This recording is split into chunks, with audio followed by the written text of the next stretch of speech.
Welcome back student. Last time में topic पढ़ रहे थे वेक्टर, और वेक्टर में मैंने आप लोग को मैंने आपको टाइप खत्म किया था ज्योमेट्रिकल वेक्टर जो होता है ना। मैंने आपसे कहा था जो ज्योमेट्री में वेक्टर आती है और जो नॉर्मल फॉर्म में इसका एडिशन सब्ट्रैक्शन को मैंने खत्म कर दिया। आज से आपकी वेक्टर का दूसरा पार्ट स्टार्ट होगा। अच्छा, ये इस पार्ट को हम लोग प्योर वेक्टर की कैटेगरी में रखते भी हैं। अच्छा, ये है क्या सुनो, है ना। बात आती है product of two vectors. Product of two vectors की बात आती है। तो आपको प्रोडक्ट ऑफ टू वेक्टर पढ़ना है तो यहाँ पर आप लोग को दो सदस्यों का गुणा पढ़ना है। अब वो गुणा कैसे होता है यही बताना है मुझे आपको। ठीक, ये दो टाइप का होता है। There are two type. First of all एक होता है स्केलर, एक बेटा होता है स्केलर प्रोडक्ट। ठीक, इसको एक को स्केलर बोलते हैं, एक को बोलते हैं वेक्टर, एक को बोलते हैं वेक्टर प्रोडक्ट। एक को हम लोग हिंदी में क्या कहते हैं, इसको हम लोग कहते हैं क्या, अदिश, इसको बोलते हैं सदिश। जब मेरी बात समझना, हम जितने नाम जानेंगे इसको हम लोग, इस स्केलर प्रोडक्ट को हम लोग वैल्यू के नाम से भी जानेंगे। किस नाम जानेंगे? वैल्यू। जो वैल्यू देता है मतलब मैग्निफिकेशन देता है, मैग्नीट्यूड देता है, तो मैग्नीट्यूड बोल सकते हैं, मैग्निफिकेशन बोले सॉरी, मैग्नीट्यूड देता है मतलब वैल्यू जो देता है या जहाँ से वैल्यू फाइंड आउट होती है उसको हम लोग क्या बोलते हैं, स्केलर बोलते हैं। इसका एक दूसरा और नाम भी होता है, वो है डॉट प्रोडक्ट। डॉट प्रोडक्ट की बात करते हैं, इसको हम लोग ऐसे भी सिंबल बना के बात बता सकते हैं। इसका मतलब क्या होता है, जो वैल्यू के साथ साथ डायरेक्शन में देता है उससे हम लोग क्या बोलते हैं बेटा, वेक्टर कहते हैं। इसको दूसरे फॉर्म में बोलते हैं क्रॉस प्रोडक्ट। Cross product. अब जरा मेरी बात को जरा समझना, आपको मैं बताता हूँ इसका मतलब। ये क्रॉस, सर जब आप लोग वेक्टर के अलावा किसी दूसरी बुक्स पढ़ते हो, कोई दूसरी बुक पढ़ते हो या कुछ भी क्वेश्चन लगाते हो, कहीं पे ए लिखा हुआ है, आप लोग कहते हो ए और बी लिखा है, दोनों कभी डॉट कर देते हो, कभी ए क्रॉस बी लगा देते हो, कभी 2 into 3 कर देते हो, कभी 2.3 कर देते हो, कर देते हो। ये क्या है, कभी ये कर देते हो, कभी। यहाँ पर जैसे ही आप वेक्टर पढ़ोगे तुम्हारे दिमाग में बार बार ये वर्ड आएगा, सर ये ए वेक्टर बी वेक्टर होना चाहिए तुम्हारे दिमाग में, क्योंकि वो ऑटोमेटिक आने लगता है। इसमें हम आप कुछ नहीं कर सकते। ये एक हम लोग के अंदर वही होता है कुछ यार, कि वो अपने आप दिमाग में समझ में आता है यहाँ पर वेक्टर ही होना चाहिए। लेकिन जैसे आप कोई दूसरी ब्रांच पढ़ रहे हो, तो जैसे आप लोग रिलेशन फंक्शन जब पढ़ोगे, वहाँ पे डॉट, कभी हम डॉट लगाते हैं, कभी उसको क्रॉस लगाते हैं ना। ये सर ये क्या हो, अरे आपको सिखा दे आपको मेरी बात, ये कैसे हो। जब दो वेक्टर होंगे, डॉट और क्रॉस हमेशा दो वेक्टरों के बीच में ही लगता है। ठीक, बहुत इंपॉर्टेंट बात यह है कि सर कब मैं डॉट का यूज करूंगा, कब मैं क्रॉस का यूज करूंगा। यहाँ पर जरा देखो, ये ए है, ये बी है, ना तो ये वेक्टर है और ना ही कुछ, ये स्केलर वैल्यू, कोई ना कोई वैल्यू है। और वैल्यू में भाई देखो 2 into 3 लिखो तो भी 6 आता है, और 2.3 लिखो तो भी क्या आता है, 6 आता है।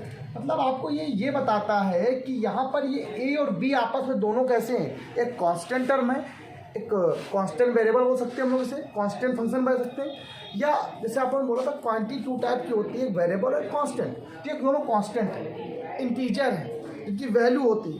जब दो वैल्यू का आपस में मल्टीप्लाई कराना हो तो आप किसी भी सिंबल का यूज़ कर सकते हो, कोई दिक्कत नहीं। लेकिन कहीं पर भी दो वेक्टर का मल्टीप्लाई जब कराना होता है, दो वेक्टरों का मल्टीप्लाई, तो ऑलवेज एक दो ही सिंबल होते हैं, या तो वो डॉट होता है, या तो वो क्या होता है, क्रॉस होता है। या तो वो डॉट प्रोडक्ट होता है, या तो वो क्या होता है बेटा, क्रॉस प्रोडक्ट। अभी डॉट और क्रॉस में बड़ा कंफ्यूजन रहता है। अब सर ये आप नहीं कह सकते हो कि सर यहाँ पे डॉट होगा, यहाँ क्रॉस होगा, लेकिन मैं आपसे ये बता सकता हूँ कि कहीं पर भी वेक्टर कहीं मल्टीप्लाई आ जाएगा। वेक्टर देखो, मैंने सीधे वेक्टर यहाँ नहीं लगाया, वेक्टर नहीं लगाया। अगर कहीं वेक्टर आएगा तो वेक्टर में या तो डॉट होगा और या तो क्रॉस होगा। अब वेक्टर में डॉट कब लगाना है, क्रॉस कब लगाना है, ये बहुत बड़ी बात है। जब आपको वैल्यू निकालनी हो, जब आपको सिर्फ और सिर्फ वैल्यू फाइंड आउट करनी हो, तब हम लोग डॉट यूज करते हैं। और जब आपको सिर्फ क्या करना हो, मैग्नीट्यूड प्लस डायरेक्शन निकालना, तो हम लोग क्रॉस यूज करते हैं। एक बात, ये बात आपके दिमाग में बस जानी चाहिए, क्योंकि अभी मैं आपको क्रॉस ट्रिपल प्रोडक्ट पढ़ाऊंगा आप लोग को, ठीक है। आपके सिलेबस में नहीं है, हटा दिया गया है, लेकिन एक दिन की क्लास है, मैं एक दिन जरूर उसको बताऊंगा। एक दिन की है, मैं वो आज समझाऊंगा इस स्केलर का मतलब फिर से वहाँ आप समझ लीजिए। स्केलर ट्रिपल प्रोडक्ट आपके दिमाग में आना चाहिए। स्केलर प्रोडक्ट चाहे ट्रिपल हो, चाहे 4 हो, चाहे 10 हो, 15 हो, कुछ भी हो, उनका मतलब सिर्फ एक ही होता है। क्या? उससे मतलब नहीं है डॉट है लगाया कुछ भी। यहाँ पे देखोगे बाद में ना, अभी यहाँ पे डॉट सही है, जब 3 आएंगे वहाँ पे डॉट नहीं लगेगा, एक डॉट और क्रॉस भी लग जाएगा साथ में, तब क्या करोगे? तब फंस जाओगे आप। मैं सिखाऊंगा क्यों ऐसा है, बस आप एक वर्ड ध्यान रखना, वैल्यू। ये क्या देता है? स्केलर क्या देता है? और ये क्या देता है? वेक्टर। मैग्नीट्यूड प्लस मतलब एक प्रकार का आपने क्या देता है? वेक्टर देता है। मतलब ये क्या देता है? ओवरऑल ये क्या देता है? वेक्टर ही वैल्यू देता है। मतलब वेक्टर क्वांटिटी आपको ये देता है, और ये नहीं। ठीक है, ये बात ध्यान रखिए। अच्छा, बात आती है सर ये है क्या? तो मान लिया लेट कर लिया कोई 2 वेक्टर आपका देखो ऐसे बने हुए हैं। ठीक, कोई 2 वेक्टर दिए गए, मुझे नहीं पता कैसे वेक्टर है। मैंने मान लो यहाँ पर आपके पास ओ ले लिया, ये आपके पास कोई ए वेक्टर है, ये आपके पास कोई ओ बी वेक्टर है, इसके बीच का एंगल ये है। ठीक है बेटा, इन दोनों के बीच का एंगल निकालना है, ये इसका फॉर्मूला निकालना है। ये आपको ए वेक्टर को डिफाइन कर रहा है, ये आपको बेटा बी वेक्टर को डिफाइन कर रहा है। तो आपका पहला फॉर्मूला होता है किसी भी डॉट का ए डॉट बी के फॉर्मूले को डिफाइन करने के लिए ए बी कॉस थीटा। मतलब सिंपल बताऊँ आपको तो फिजिक्स की लैंग्वेज में चलते हैं। तो फिजिक्स की लैंग्वेज ये कहती है कि द मैग्नीट्यूड ऑफ ए और इसका बी वाले वेक्टर का जो हॉरिजॉन्टल कंपोनेंट होता है बी कॉस थीटा, उन दोनों का जो मल्टीप्लाई होता है। अब बी कॉस थीटा और ए, सिर्फ ए और बी एक वैल्यू है ना, वेक्टर नहीं लगा देखो, ए और बी, और दोनों का मल्टीप्लाई या इससे कराओ कोई फर्क नहीं पड़ता, या कुछ भी ना लिखो उसमें। जैसे मान लो कि लिखा होता है एक्स और वाई, तो उसका मतलब एक्स वाई दोनों का मल्टीप्लाई आपस में होता है, पहले से ही होता है। अब डॉट लगाओ तो भी समझ में आता है, क्रॉस लगाओ तो भी समझ में आता है। ठीक, ये ध्यान रखिए।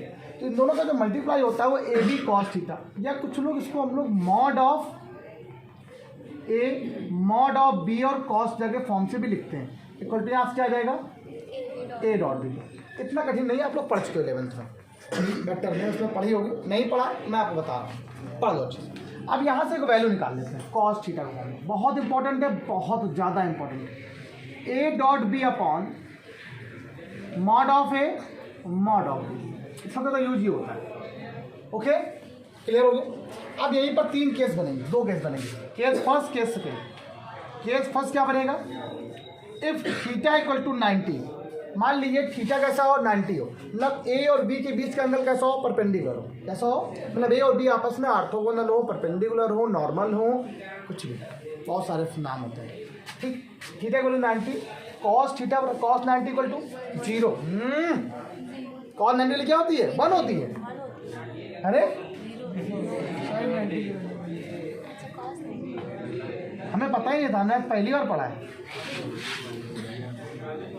अब एक बात सोचो एक बार, सर एक बात आपसे पूछनी है, बहुत इंपॉर्टेंट बात बताना, क्योंकि आपसे क्या बुक्स में भी ये गलत है, कहीं कहीं पर गलत लिखा हुआ है। बेटा ये क्या लिखा हुआ? ए और बी लिखा है, इसमें क्या लगाया? जब भी कभी वेक्टर पढ़ोगे तो या तो डॉट लगेगा या तो क्रॉस लगेगा। ठीक, वैल्यू के बीच में या तो डॉट लगाओ या तो क्रॉस लगाओ, कुछ भी लगता है। लेकिन जब कहीं 2 वैल्यू आ जाएंगी ना, उनके बीच में ना तो आपको डॉट लगाना है और ना तो आपको कुछ नहीं लिखना, आपको एसटीएस लिख देना है। मेरी बात क्लियर हुई आप लोग को? मैंने क्या बोला? जब कोई वैल्यू आएगी, मॉड ए और मॉड बी के बीच में क्या कोई सिंबल लगा हुआ है? हम नहीं लगाए, क्यों नहीं लगाए सर? क्या दोनों का मल्टीप्लाई नहीं है क्या? देखिए, जब आप वेक्टर एनालिसिस पढ़ रहे होते हो, जब आप विदाउट वेक्टर हो, मतलब इसमें नहीं, तब तो आप डॉट और क्रॉस दोनों लगाते थे, 2 क्रॉस 3, 3 क्रॉस 4, कुछ भी लगाते थे। लेकिन जब आप यहाँ पर पढ़ोगे, कहाँ पर? यहाँ पर, तो यहाँ पर डॉट और क्रॉस वही लगता है जहाँ वेक्टर होता है। भाई डॉट कहाँ लगेगा? जहाँ वेक्टर। क्रॉस कहाँ लगेगा? जहाँ वेक्टर। लेकिन ये तो वैल्यू है, ये वैल्यू है, और 2 वैल्यू के बीच में कभी कोई भी मल्टीप्लाई नहीं लगाना है। अगर आप यहाँ से हटके हो तो, वेक्टर नहीं पढ़ रहे हो तो, अगर वेक्टर में यूज करना है तो कुछ नहीं, वेक्टर से बाहर डॉट भी है, क्रॉस दोनों। लेकिन यहाँ पर पर्टिकुलर वे पर अगर आपको यूज करना है तो आप क्या लगाओगे सर? कुछ भी नहीं लगाओगे। बताइए। हाँ, तो मैं ये बोल रहा था आपसे कि ये वैल्यू 0 हो गई, यहाँ के बीच में कोई भी वैल्यू, तो वो ध्यान रखना, अगर आप पढ़ रहे होगे ना, अभी बुक्स में आपके कहीं ना कहीं डॉट जरूर लग जाएगा, और जहाँ लग जाए तुरंत काट देना, वहाँ से गलत हो जाएगा। ये चला गया इसके अंदर। ठीक। ठीक है, ये चला गया जीरो में। तो ए डॉट बी का मल्टीप्लाई, बहुत इंपॉर्टेंट, ये एक क्वेश्चन आपके बोर्ड का बन गया, एक क्वेश्चन आपके बोर्ड का बन गया कि अगर दो वेक्टर आपस में क्या हो, परपेंडिकुलर काट रहे हो, लंबवत काट रहे हो, तो सिद्ध करो, प्रूफ करना है पहले। तो ए डॉट बी का मल्टीप्लाई कितना आ जाएगा, जीरो आ जाएगा। कभी कभी कहेगा कि ए वेक्टर अलग देगा, बी वेक्टर अलग देगा, और उस ए और बी वेक्टर में कोई ना कोई वैल्यू पी पूछ लेगा, कोई के वैल्यू पूछ लेगा, कोई लैम्डा कह देगा, कुछ ना कुछ वैल्यू आपसे कंसिडर करने कह देगा कि इसकी find the value of this. अब आप फंस जाओगे, तब आप फंस जाओगे। उसमें बहुत सरल है, ए डॉट बी का मल्टीप्लाई कितना होता है, जीरो। कसम से कह रहा हूँ आपसे, ये क्वेश्चन पेपर में आ रहा है, कन्फर्म वाला पेपर, कुछ भी नहीं कठिन। दो बात समझाइए आप लोग। अब जो इसका सेकंड केस है वो कभी यूज नहीं आता है, तो फिर भी कर लो कि मान लीजिए दो लाइन आपस में कैसी हो, पैरेलल हो। केस सेकंड, थीटा का कितना आ जाए, जीरो हो जाए, तो कॉस जीरो वाली क्या 1 होती है। तो आप यहाँ पे क्या कहोगे, ए डॉट बी की वैल्यू क्या आ जाएगी, मॉड ऑफ ए, ये हो जाएगी। ओके, बस लोग आगे यही से क्वेश्चन स्टार्ट कर रहे हैं। अब इसके बाद आता है यूनिट वेक्टर, उसका वर्ड समझ लो क्या है, बहुत इंपॉर्टेंट है। एक टर्म आएगा यूनिट वेक्टर, मैंने बताया था आपको पहले से, इसको इकाई सदिश कहते हैं, इकाई सदिश के नाम से जानते हैं लोग। अब यूनिट वेक्टर कितने होते हैं, 3, आई कैप, जे कैप और के कैप। इनका यूज क्या है, ये क्या किस काम आते हैं बेटा, ये किस काम आते हैं, आई जे के कैप डायरेक्शन समझाते हैं। किसकी डायरेक्शन, एक्स एक्सिस की, वाई एक्सिस की और इन तीनों की डायरेक्शन को कौन एक्सप्लेन करते हैं, आई जे और के। अब इन तीनों का मल्टीप्लाई आपस में कैसे किया जाता है, ठीक है, इन तीनों का मल्टीप्लाई आपस में कैसे होता है। तो देखो, जब आई का आई से डॉट कराते हैं जे से, तो उसकी वैल्यू, जे का के से डॉट कराते हैं तो उसकी वैल्यू, और के का अगर आई से डॉट कराते हैं तो उसकी वैल्यू हमेशा क्या होती है, जीरो। मतलब ये बड़ी इंपॉर्टेंट बात है कि अगर किसी भी दो यूनिट वेक्टर, मान लीजिए कोई दो यूनिट वेक्टर हैं, ठीक, उनका अगर आपस में मल्टीप्लाई कराया जाए, यूनिट वेक्टर की बात कर रहे हैं आप, देखो यूनिट वेक्टर, ठीक, इसीलिए मैंने यूनिट वेक्टर लिखा हुआ है। हमने आए कहीं भी आप लोग को कैप की बात नहीं करी है, ठीक है। अच्छा, कैप क्या होता है, कैप क्या होता है, ए कैप,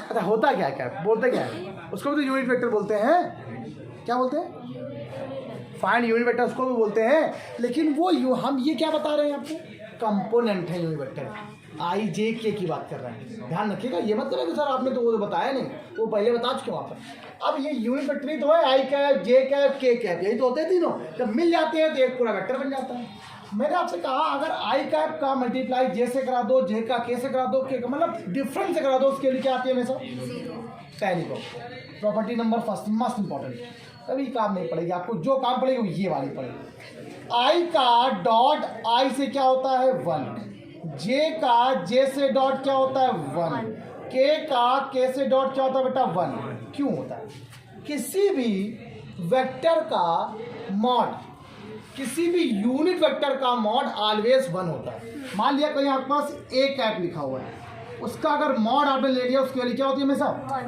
ए क्या है, यूनिट वेक्टर है, उसका मॉड, किसी भी यूनिट वेक्टर का मॉड ऑलवेज क्या होता है, the mod of any unit vector is always 1। ये बात ध्यान से दिमाग में बसा लो, कोई भी मॉड, कोई भी यूनिट वेक्टर, उसका मॉड ऑलवेज कितना होगा, मॉड आई भी ऑलवेज कितना होता है, 1 होता है। आई मतलब आयोटा वाला, वो आई वाला, ये आई कैप नहीं बोला, मैं आई कैप बोलूँगा, ध्यान रखना।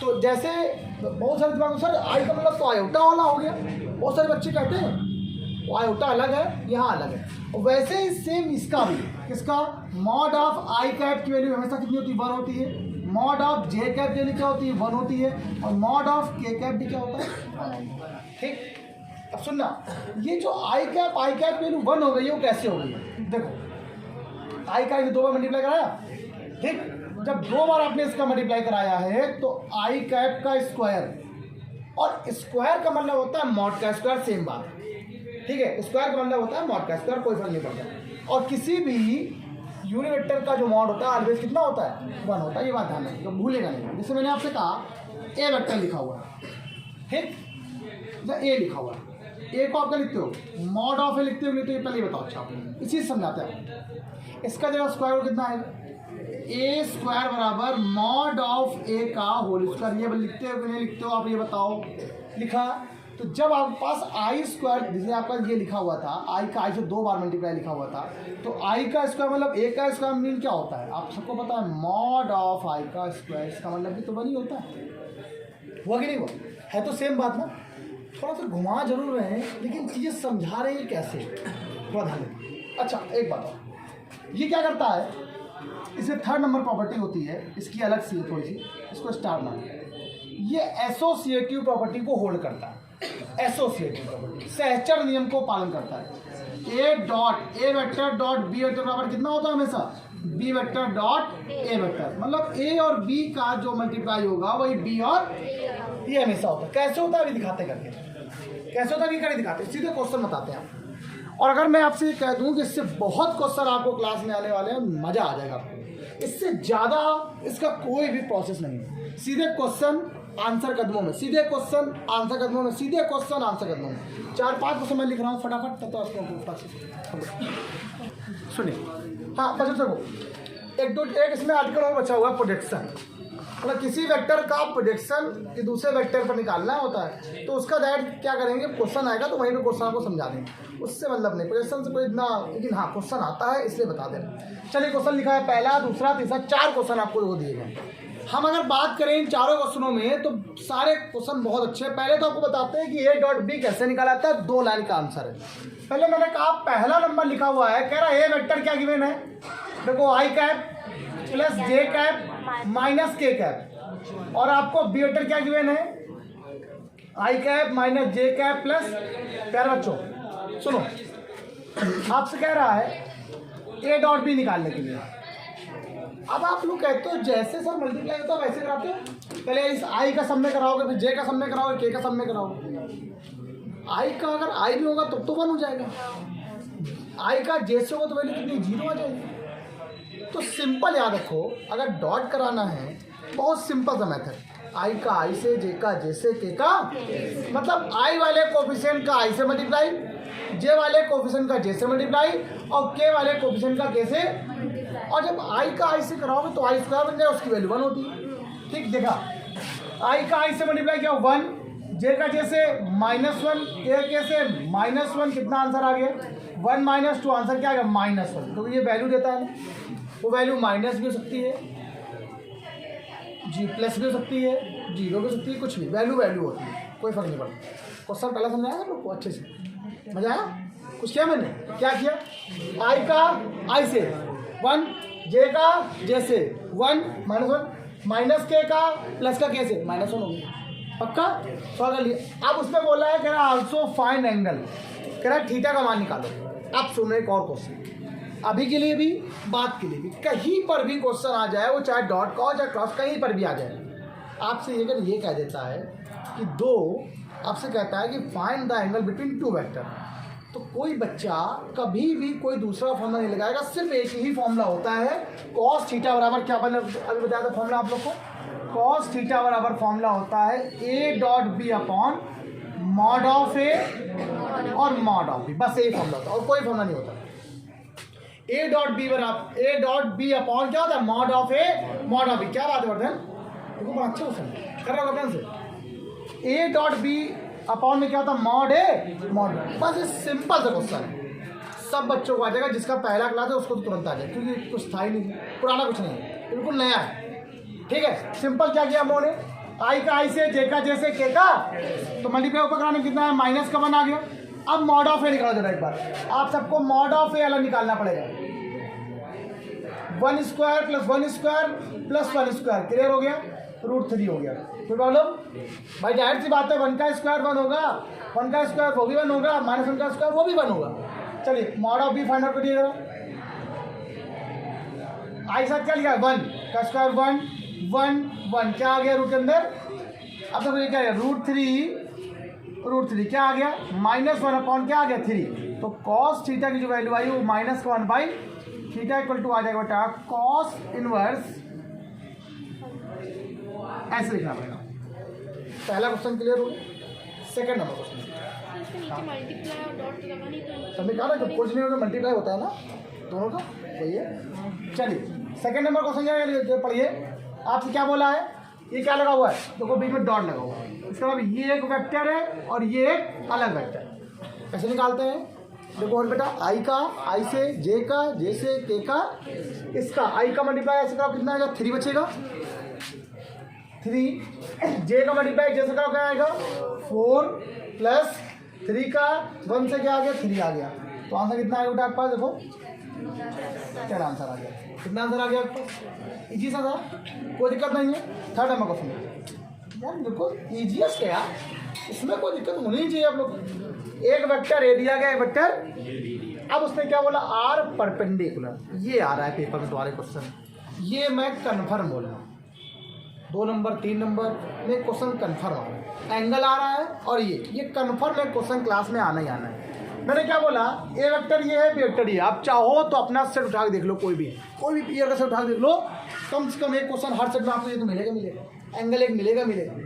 अब देखिए ए और बी लिखा हुआ है, क्या बोल रहा है आपस में, अगर 2 वेक्टर आपस में परपेंडिकुलर है तो रूल है ए डॉट बी की वैल्यू कितनी आती है। अब आपने बताओ पहले ए वेक्टर क्या गिवन है, ए वेक्टर बराबर आपको गिवन है लैम्डा आई,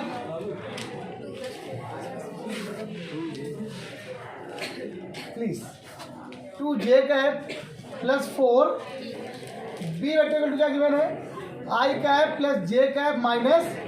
अब आपसे कह रहा है ये दोनों परपेंडिकुलर है, नॉर्मल है, लंबवत है, कैसे, अगर ये लंबवत है तो इन दोनों का डॉट प्रोडक्ट कितना होना चाहिए, ठीक, तो आई का आई से क्या आएगा लैम्डा, जे का जे से क्या आएगा 2, के का के से क्या आएगा -4 = 0, lambda -2 = 0 and then lambda = answer.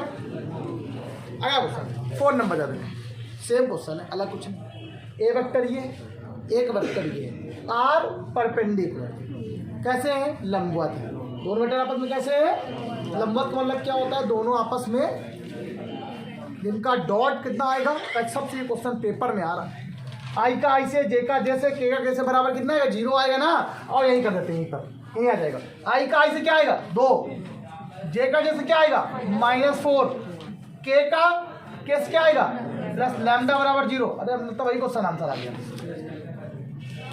Lambda मान कितना 2 आ गया, हमने लैम्डा लिख दिया, विशेष क्वेश्चन में पी था, हमने लैम्डा लिख दिया, ठीक, आप पी लिख दो, आप क्यों लिख दो, आप स्मॉल ए लिख दो, आपसे कुछ भी कह दो, आप चाहे जैसा क्वेश्चन कर।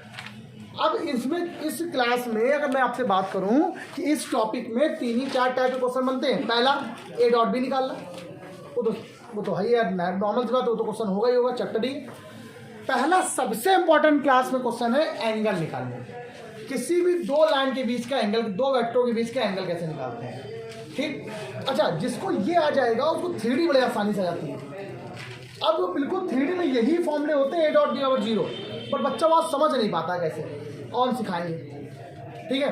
एक निकालिए, अगर एंगल निकालना आ गया तो कॉस थीटा बराबर, अगर कॉस थीटा बराबर A dot B upon mod A mod B की बात कर रहा है, इसमें अगर थीटा की वैल्यू 90 आ जाएगी तो उसका मतलब दोनों वेक्टर आपस में परपेंडिकुलर है, और perpendicular condition A dot B की वैल्यू 0, ये पक्का पेपर में आ रहा है।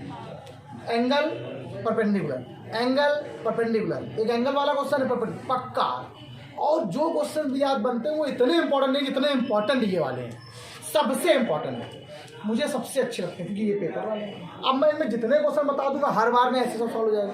एक क्वेश्चन अगर सुनो, अगर मैं आपसे कह दूँ इसके बीच का एंगल निकालो, किसके बीच का, एक और देखो जरा, मन कर रहा है बताने का, मन ही कर गया तो बता ही देते।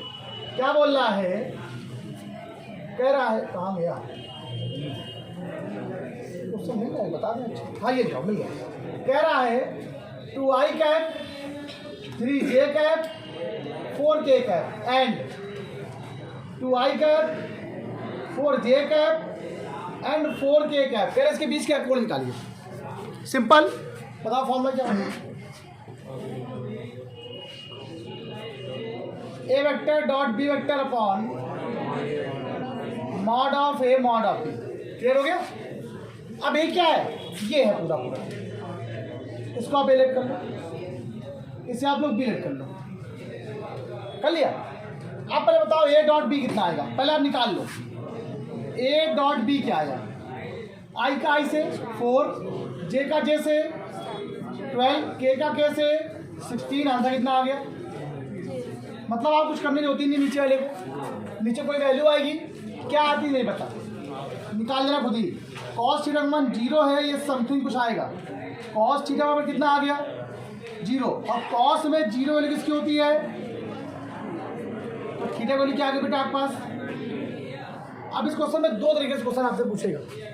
Prove that this vector and this vector are perpendicular, ये दोनों वेक्टर आपस में कैसे हैं? तो परपेंडिकुलर मतलब होता है जिनका डॉट हमेशा क्या आ जाए, तो वो आ रहा है 0 डॉट, और डॉट 0 आ रहा है, इसका मतलब मुझे पता चल गया कि थीटा एंगल कितना है। और कैसे निकाल दिया मैं खुद ही। एक ही क्वेश्चन में दोनों चीज पूछ सकता है आपसे, फंस जाओगे आप। ये बात समझ में आई आज क्लास में? ये बढ़िया लगा क्लास?